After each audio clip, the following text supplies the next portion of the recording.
성경은 하나님의 말씀입니다. 인간의 생각과는 다른 하나님의 뜻을 전하고 있습니다. 그래서 우리가 볼 때 이해가 안 되고 마음에 안 드는 부분이 때로 있는 것은 당연한 일입니다. 오늘 말씀이 대표적인 예입니다. 각 사람은 위에 있는 권세들에게 복종하라. 이게 뭐가 문제인가? 그대로 복종하면 되지 한다면 그 사람은 행복한 시절을 살고 있는 것입니다. 인류 역사상 많은 시대가 독재와 학정에 시달렸습니다. 압제 아래 고통받던 사람들이 이 구절을 보고 좌절했습니다. 독재자들이, 또 독재자들 편에 선 종교인들이 이 구절을 인용하며 정당한 민주화 요구를 꾸짖고 짓밟았습니다. 제가 신학교에 있을 때에 외국 유학생들 가르치는 클래스가 있었어요. 동남아에서 온 유능하고 신실한 분들, 미얀마에서 온 목사님들, 신학교 교수님들도 있었는데 여기 유학 와서 열심히 공부했습니다. 그 중에 한 분은 저에게 이렇게 미얀마 전통 의상 저희 부부에게 선물해서 아직도 집에 있습니다. 그 미얀마에서 온 학생들이 군부 독재자들이 이 구절을 들어서 얼마나 나쁘게 많이 사용하는지, 교수님 이거 어떻게 해석해야 됩니까? 눈물을 글썽이면서 항변하던 기억이 있습니다. 한국 기독교 역사에도 이 성경 구절을 오용한 예가 많습니다.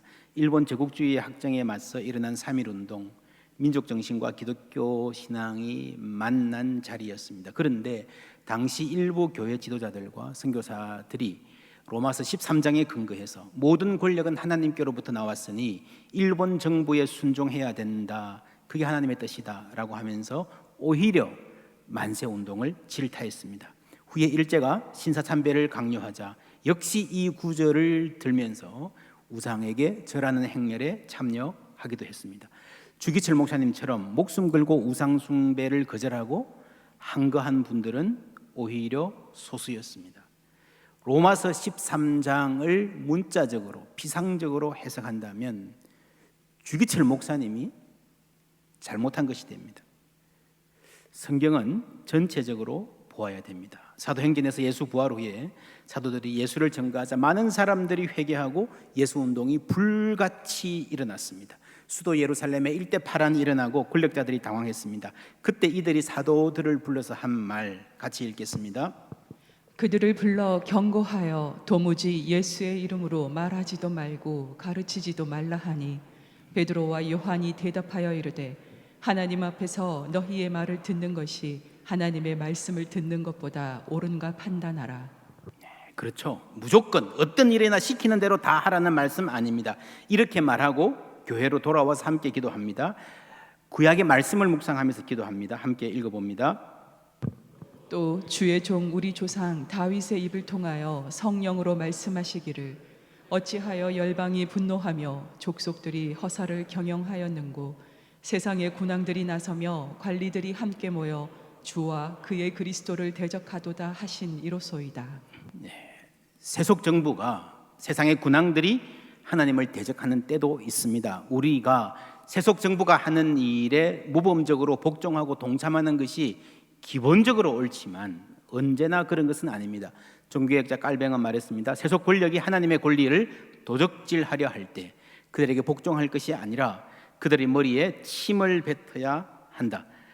양심을 가진 그리스도인은 그리스도께 마땅한 영광과 하나님께 마땅한 예배를 드리는 것을 금하는 모든 압제적인 명령에 저항해야 한다.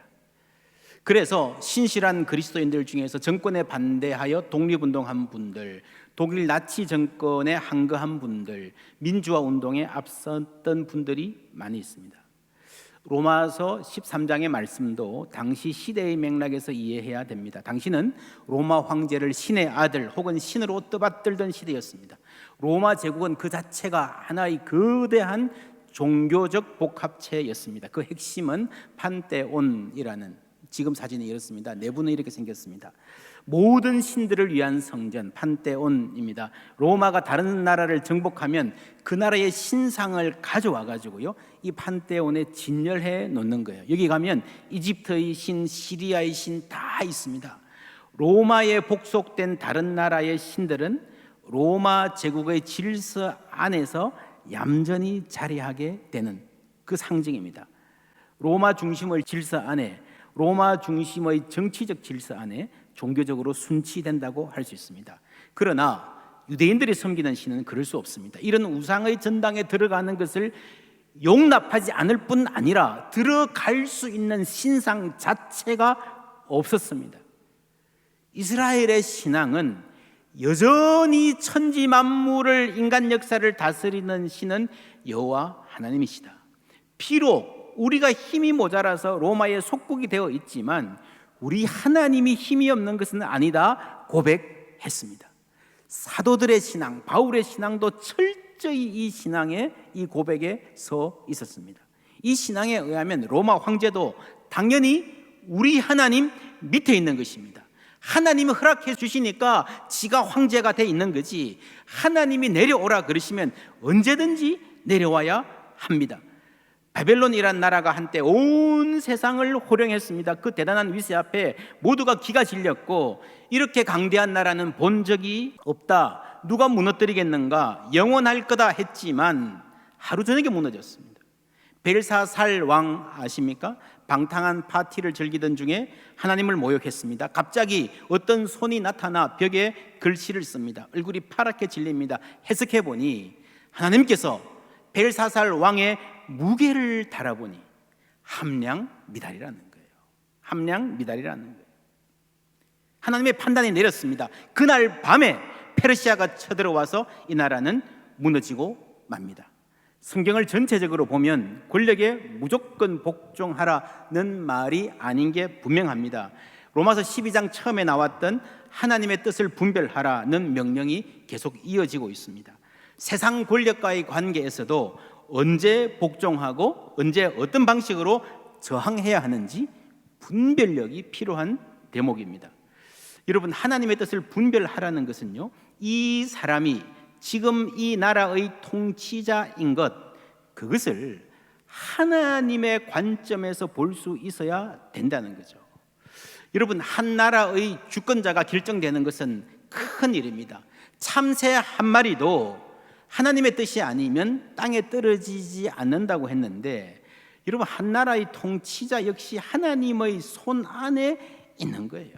심지어 악한 통치자라도 그렇다는 겁니다. 하나님이 뭐 잠시 한눈 파는 사이에, 신경 안 쓰는 사이에 이상한 사람이 와서 이상한 짓 하고 있고, 여러분, 그게 아니라는 거예요. 이사야 10장 5절에 보면요, 아수르 사람은 화 있을진적, 정말 못된 놈들입니다. 그런데 그는 내 진노의 막대기요, 하나님이 쓰시는 진노의 막대기 도구라는 거예요. 하나님이 이 세상을 다스리신다는 관점에서 보아야 됩니다. 물론 그들도 심판받을 겁니다. 이사야 14장 4절 함께 읽습니다. 너는 바벨론 왕에 대하여 이 노래를 지어 이르기를, 압제하던 자가 어찌 그리 그쳤으며 강포한 성이 어찌 그리 패하였는고, 여호와께서 악인의 몽둥이와 통치자의 규를 꺾으셨도다.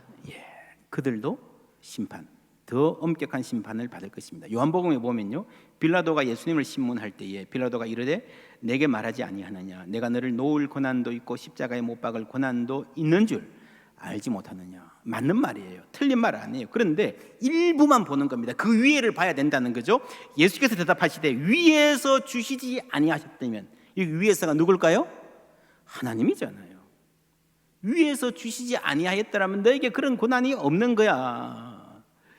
여러분, 빌라도 같은 사람도, 예수를 십자가에 못 박는 결정을 하는, 그 비겁한 결정을 한 이런 악한 통치자도요, 하나님이 그때 세우셨다는. 물론 성경은 이 세상의 권력자들에 대한 더 철저한 심판을 말합니다. 이제 이 세상에 대한 심판이 이르렀으니 세상의 심판이 임하면 이 세상 임금들이, 권력자들이 더 빨리 더 엄격한 심판을 받을 것입니다. 그래서 오늘 말씀에서 위에 있는 권력에 복종하라는 것은 그것보다 더 위에 있는 권위, higher authority, 하나님께 순종하는 방편으로 세상 권력에 복종하라는 말입니다. 우리는 오직 주님께만 순종합니다. 세속 권력에 복종하는 것은 하나님이 세우신 질서이기 때문에 그 질서를 벗어날 때는 그럴 의무가 없습니다. 그러나 이 질서를 지키는 것은 중요해요. 여러분, 차를 몰고 다니는데 저기서 교통경찰이 있어서 수신호로 오라 가라 그럽니다. 근데 그 수신호가 마음에 안 들 수가 있잖아요. 저 친구 이럴 때 이렇게 가야 되는데 왜 저러지? 그럴 수 있습니다. 그런데 그렇다고 해서 자기 마음대로 가버리면요 사고 납니다. 왜 이런데 교통신호등 세워놨지? 마음에 안 들 수 있지만 그렇다고 무시하면 안 됩니다. 사람들이 그걸 다 무시하고 다니면요 훨씬 더 많은 혼란과 피해가 있을 거라는 거죠. 나쁜 권력이 무질서보다 낫다라고 해야 하는 때가 있습니다. 물론 언제나 그런 것은 아닙니다.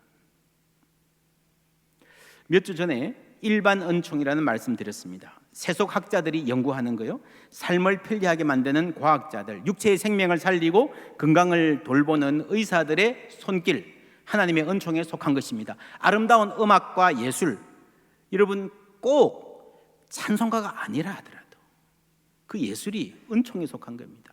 경제인들이 열심히 일을 해서 사람들 배 안 굶게 하는 것도 하나님의 은총에 속한 거고요, 세속 정부가 이 세상의 질서를 유지하는 것도 하나님의 은총에 속한 거라는 거죠.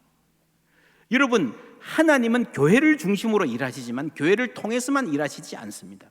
그래서 우리가 시각을 넓게 가져야 됩니다. 그런 점에서 오늘 말씀에 그는 하나님의 사역자가 되어, 세상의 통치자가 하나님의 사역자가 되어, 예수 안 믿는 사람이라 하더라도요 하나님의 일꾼이라는 거죠. 또 하나님의 일꾼이라고 말하지 않습니까? 성경 말씀입니다.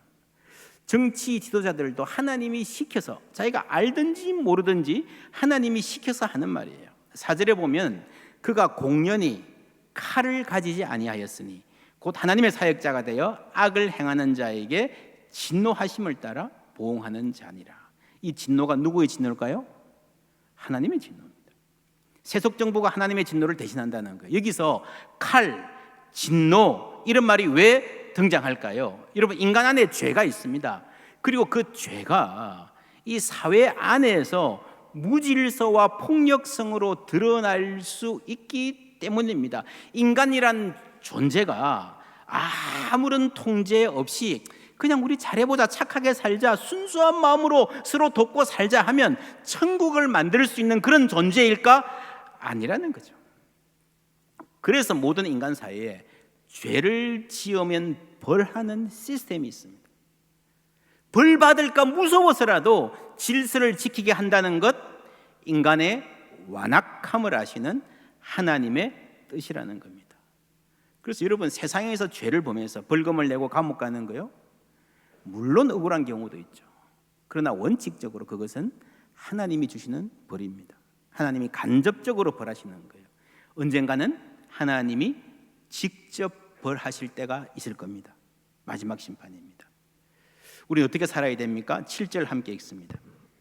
모든 자에게 줄 것을 주되 조세를 받을 자에게 조세를 바치고 관세를 받을 자에게 관세를 바치고 두려워할 자를 두려워하며 존경할 자를 존경하라. 모든 자에게 줄 것을 주되 존경할 자를 존경하라 라는 말은요, 이 말씀이 권위와 복종의 문제가 단지 국가 권력에만 해당하는 것이 아니라 모든 인간관계, 모든 권력, 권위와 연관된다는 것입니다. 회사 사장이나 상사와의 관계, 학교 선생님과 학생의 관계, 집안에서 어른과의 관계, 두려워할 자를 두려워하며 존경할 자를 존경해야 합니다. 혹 그 사람의 인격과 권력 행사 방식이 내 마음에 안 들더라도 우리는 일단 그 권위를 존중할 필요가 있다. 하나님의 질서입니다. 지금 한국 사회의 가장 심각한 문제 하나가 학교에서, 초중고 학교에서 교권이 추락하는 것 아닙니까? 옛날 우리 학교 다닐 때 생각해 보면요, 정말 막무가내로 학생들을 다루는 선생님들 많았어요. 폭언, 폭력 많았고요. 막 야구 빠따로 막 때리고요. 막 엉덩이 때려야 되는데 허리 때려가지고 병원 가고요. 물론 잘못해서 맞는 경우도 많죠. 내가 너희들 사랑해서 그러는 거야. 맞죠. 그런데 억울한 단체 기합 혹은 이 선생님이 개인적인 화풀이로 폭력을 가하는 경우도 없었다 할 수 없습니다. 그런 부작용을 고치려 하다 보니 오히려 지금은 교권이 너무 약화되었다라고 합니다. 민주화되는 것은 좋은데 필요한데 학생들이 마땅히 존중해야 할 권위를 존중하는 것을 배우지 못하고 익히지 못하고 자라는 것은요, 큰 손해입니다. 사회에도 손해고 자신들에게도 손해입니다. 구약 성경에 아브라함의 집에 하갈이라는 여종이 있었습니다. 여주인 사라가 아이는 못 낳고 나이는 들어가니 야 네가 좀 대신 해다오. 내 말 잘 듣는 여종에게 말했습니다. 속칭 씨바지 비슷한 거죠. 그래서 주인의 아이를 임신했습니다. 그런데요, 이 여종이 슬슬 태도가 바뀌는 거예요. 말도 바뀌는 거예요. 교만해지는 거예요. 여주인이 가만히 있겠습니까? 더 모질게 대합니다. 요즘 말로 하면요, 갑질을 세게 한 거예요. 막 집어던지고 막 무시하고 막 모욕 주고 막. 견디다 못해 이 여종이 도망갑니다. 그런데 여호와의 사자가 나타나서 여호와의 사자가 그에게 이르되 내 여주인에게로 돌아가서 그 수하에 뭐하라? 복종하라. 그렇게 갑질하는 게 옳다는 말이 아니에요. 정말 힘들고 돌아가기 싫고요, 이왕에 힘들은 내 도망갔다가 돌아가면 얼마나 더 힘들어지겠습니까? 부당하고 억울합니다. 그런데도 하나님은 돌아가라, 복종하라 그러십니다. 거기서 아들을 낳아 키웁니다. 그런데 몇 년 후에 여주인 사라가 자기 아들 이삭을 낳게 되죠. 이 둘이 자라면서 다시 갈등이 불거집니다. 그때 하갈은 집에서 나가게 됩니다. 그때는 하나님이 버티라 그러지 않습니다. 감내하라 그러지 않습니다. 나가서 따로 살 길을 열어주시는 거예요.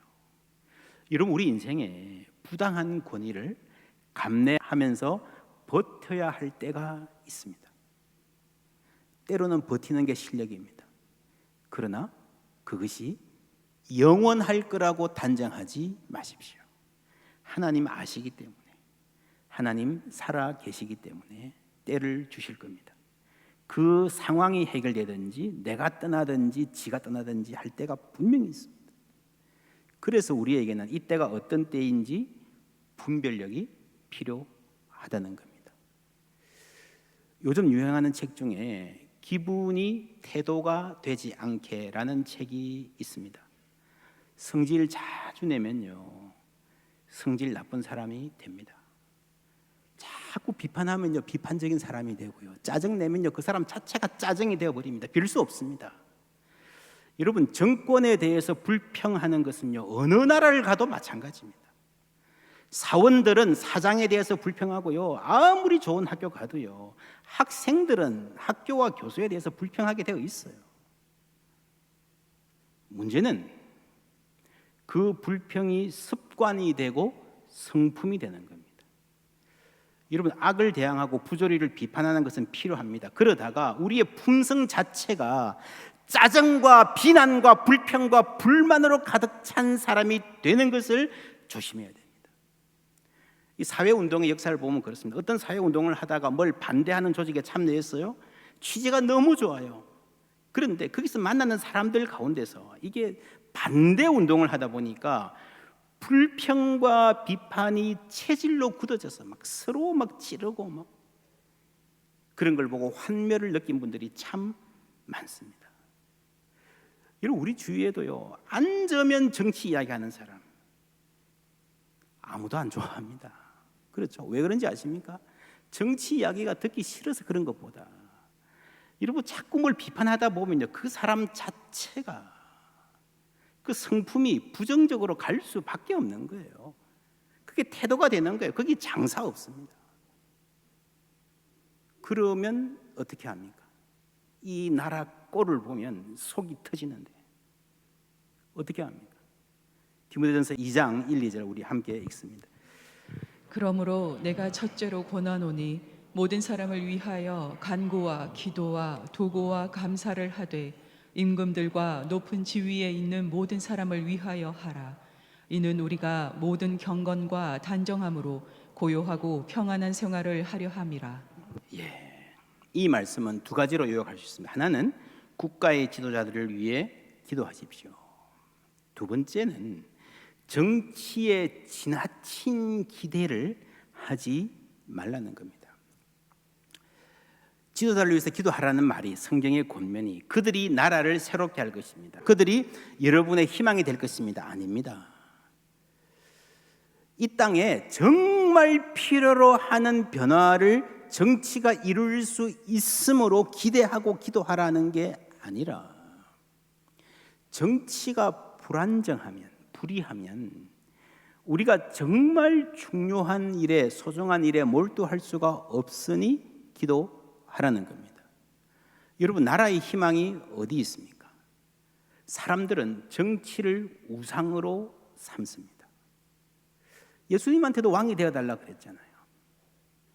예수님 거절하셨잖아요. 그게 길이 아니라는 거죠. 사람들은 좋은 왕을 세우면, 좋은 대통령을 뽑으면 우리의 문제를 다 해결해 줄 것이라고 생각합니다. 그래서 많이 바꾸어 봤잖아요. 지금쯤이면 그게 아니라는 것을 알 때도 됐잖아요. 여러분, 중요한 게 뭡니까? 성경이 뭐라 말합니까? 모든 경건과 단정함으로 고요하고 평안한 생활을. 여러분, 나라의 희망은 여기 있는 거예요. 근로자들은 열심히 일하고, 학생들은 공부하고, 아이들은 뛰어놀고, 학자는 연구하고, 연인들은 사랑하고 결혼하고. 그렇죠. 그게 진짜 중요한 삶입니다. 그리고 그 모든 것 앞에 경건, 하나님과의 바른 관계가 있습니다. 이런 삶을 위해서, 이게 진짜 소중하니까 이런 삶을 위해서 정치가 어느 정도 기능을 해 주어야 한다는 겁니다. 그러니까 기도해야 된다는 거예요. 잘 살기 위해서. 여러분, 그래서요, 그리스도인들이 세상 정치에 너무 큰 기대를 걸고 지나치게 몰입하는 것은 좋지 않습니다. 정치라는 것은 본래 흑백 논리로 가게 되어 있습니다. 우리가 옳다, 저쪽은 틀렸다 그렇잖아요. 근데 여러분, 사실은 그렇지 않습니다. 정치 이론에 의하면 현대 정당은 대체로 국민 정당입니다. 특정한 계층이나 집단을 대변하는 것이 아니라 적어도 표면적으로는 국민 전체를 대변하는 것을 목표로 한다는 말입니다. 국민정당. 특별히 양당 제도인 나라, 영국, 미국, 한국 같은 나라는 더욱 그렇습니다. 두 당의 차이가 처음에는 좀 있었는데요, 이게 표를 얻으려고 경쟁하다 보니까 다 비슷하게 돼가요. 비슷하게. 큰 차이 없어요. 그러니까 두 정당을 보고 이쪽은 100% 옳고 저쪽은 100% 틀렸다, 그거는 착각이죠. 여러분, 대부분 정치는요 40, 60이에요. 총칼로 쿠데타로 집권하는 때가 아니라면 선거를 통해 선택받은 대부분 정권은요 40, 60, 정말 많아봐야 30, 70. 여기도 나쁜 면이 있고 저기도 좋은 면이 있는 거예요. 그 중에 그냥 선택하면 되는 겁니다. 그래서 여러분, 정치적 선택을 두고 친구 사이나 가족 사이에 의견이 다를 수 있잖아요. 그거를 존중해 줘야 됩니다. 인정하고. 그게 자유민주주의죠. 서로의 자유를 존중해 주는 거. 그런데 이쪽 찍는 사람들이 저쪽 찍는 사람을 바보라 생각하고요, 저쪽 찍는 사람이 이쪽을 욕하고요, 그게 얼마나 후진적인 생각인지 모릅니다.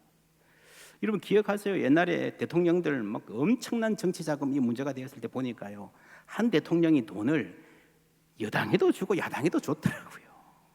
그게 여러분 정치예요. 앞에는 싸워도요, 뒤에는 안 그래요. 국회 출입하는 고위공무원들한테 물어보세요. 국회의원들 많이 싸우죠. 제가 몇 분한테 물어봤습니다. 이분들이 하나같이 대답하는 말이, 국회의원들 많이 싸우죠 그러면요, 카메라 앞에서만 그래요. 카메라 앞에서는 자기 지지자들이 있으니까 또 목소리 좀 높여야 해요. 자극적으로 말해야 신문에 한 줄이라도 나니까 열심히 싸우는데, 기자들 나가고 나면요 얼마나 친하게 지내고 막 농담하고 그러는지요. 처음 국회 가본 사람들은 깜짝 놀란다는 거예요. 여러분, 최근에 방역수칙 때문에 정치인들 저녁에 술 마시는 사진 몇 번 나왔잖아요. 저 사람들이 왜 같이 있어? 맨날 싸우던 사람들이 볼 때만 싸우는 거예요. 그런 말이 있습니다. 아침에 찬성한 자가 저녁 때면 반대하고, 저녁 때 반대한 자가 밤중에 술 한잔 청하는 게 정치다. 정치도 직업입니다. 내 앞가림하는 방편이에요. 물론 소명으로 국리민복을 위해 헌신한 분들도 있겠습니다만은 얼마나 되는지 모르겠어요. 그래서 여러분, 그렇게 국회가 싸우는 와중에도 한국 국회 싸우는 그 장면이 여러분 뉴질랜드인가요? 와이스트 선제에 나온 거 아십니까? 막 밀어뜯고 하는 거 딱 보여주고요. 이렇게 싸워도 안 찢어지는 와이셔츠 이래가지고. 근데 그렇게 싸우던 국회의원들이 자신들 월급 올릴 때는요, 어떻게 그렇게 조용하게 한 마음으로 잘하시는지. 그럼 한국 국회가 예산안을 제대로 통과한 적이 거의 없잖아요. 강대강 대치 막 밤새고 난립니다. 근데 지나가고 나면 여든 야든 자기 지역구 예산은 다 실력자들은 챙겼더라고요. 여러분, 사정이 이런데 우리같이 평범한 사람들이 정치 문제를 가지고요 친구들끼리 싸우고 이러는 거요 너무너무 소모적인 일입니다. 어떤 집안은 명절에 모여가지고 정치 이야기 하다가 막 조카 삼촌 사이에 막 싸우고 멱살 잡고요, 막 아버지한테도 대들고요. 그 말도 안 됩니다. 그럴 필요가 없어요. 그렇다고 부정적인 면만 말해서 정치에 냉소적이 되는 것도 좋지 않습니다. 그놈이 그놈이야, 다 나쁜 놈이야 하고 투표도 안 하고 시민들이 관심 안 가지면 정말 나쁜 사람들이 나라를 이끌게 되어 있습니다.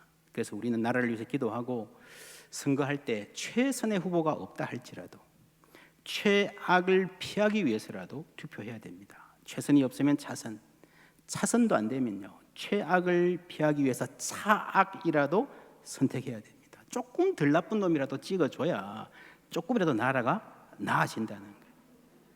그렇죠? 우리가 사명입니다. 그리고 기도해야 됩니다.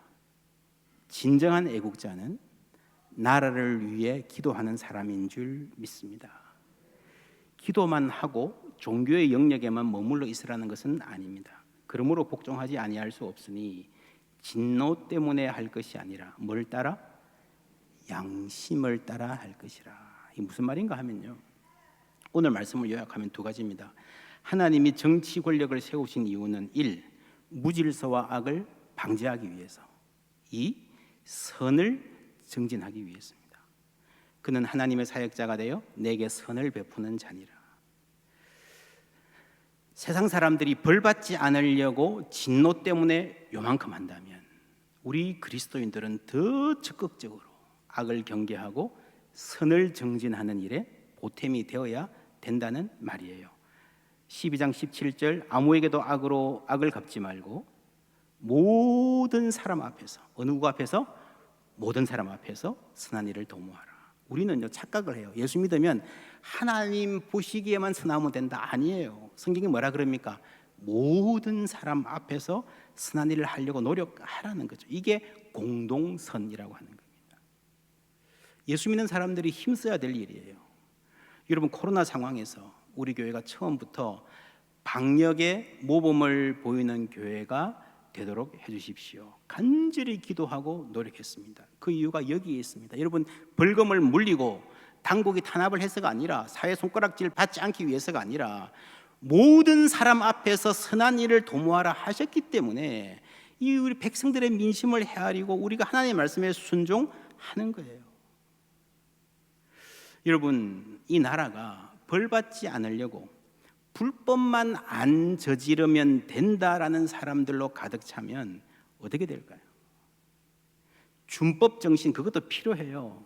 그것만으로는 세상의 문제가 해결되지 않는다는 겁니다.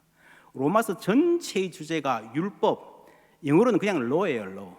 law가 필요하지만 law로는 부족하다는 거죠. 이 세상은 더 높은 기준을 따라 불법을 저지르지 않을 뿐 아니라 사회의 공동선을 위해서 실천하는 시민이 있어야 됩니다. 우리 그리스도인들은 세속 정부보다 더 높은 권위 하나님, 세속의 기준보다 더 높은 기준 하나님의 법을 따라 사는 사람들인 줄 믿습니다. 그래서 오늘 결론은 최선의 정치인을 기대하기보다 스스로 책임 있는 시민이 되십시오 입니다. 13장 1절부터 메시지라는 성경 번역으로 함께 읽습니다. 훌륭한 시민이 되십시오. 모든 정부는 다 하나님의 주권 아래 있습니다. 평화와 질서가 있다면 거기에는 하나님의 질서가 있는 것입니다. 그러므로 책임성 있는 시민으로 사십시오. 만일 여러분이 국가에 대해 무책임하다면 여러분은 하나님께 무책임한 것이며 하나님은 여러분에게 책임을 물으실 것입니다. 정당하게 세워진 권력기관이라면 여러분이 정당하지 못한 일을 하고 있지 않는 한 무서워할 이유가 없습니다. 아멘. 우리의 시민권은 하늘에 있는 줄 믿습니다. 여러분, 이 말은요, 우리는 지금 죽어도 천국 간다는 말이에요. 우리의 시민권이 여러분 언제 주어집니까? 천국 문 앞에 가서 시민권 줄까 말까 줄 서서 마음 졸이며 기다려야 된다는 말이 아니라 예수 믿는 그 순간에 하나님 우리를 자녀 삼으셨고 우리를 천국 시민으로 삼아주신 줄 믿습니다. 그래서 우리가 천국 시민권을 가지고 있다라는 말은 죽어서 천국 간다라는 미래적인 말일 뿐 아니라 오늘 이 땅을 살아가면서 하늘의 법대로 살아간다는 말인 줄 믿습니다. 그게 그리스도인들이에요. 근데 중요한 것은요, 이 세상의 법이 아니라 하나님의 뜻대로 사는 사람이 이 세상에도 복이 된다는 거예요. 아브라함을 불러서 너는 세상에 복이 될지라. 세상에 많은 문화가 있고 삶의 패턴이 있고 복이 있습니다. 그 사람들이 못한 일을 아브라함이 세상에 복이 되는 일을 하늘의 뜻을 따라 산 사람이 했어요. 로마에 가면 로마의 법을 따르라고요? 맞아요. 그러나 그것 가지고 안 돼요. 그게 틀렸다는 게 아니라 그것 가지고 안 된다는 거예요. 더 중요한 진리가 있다는 겁니다.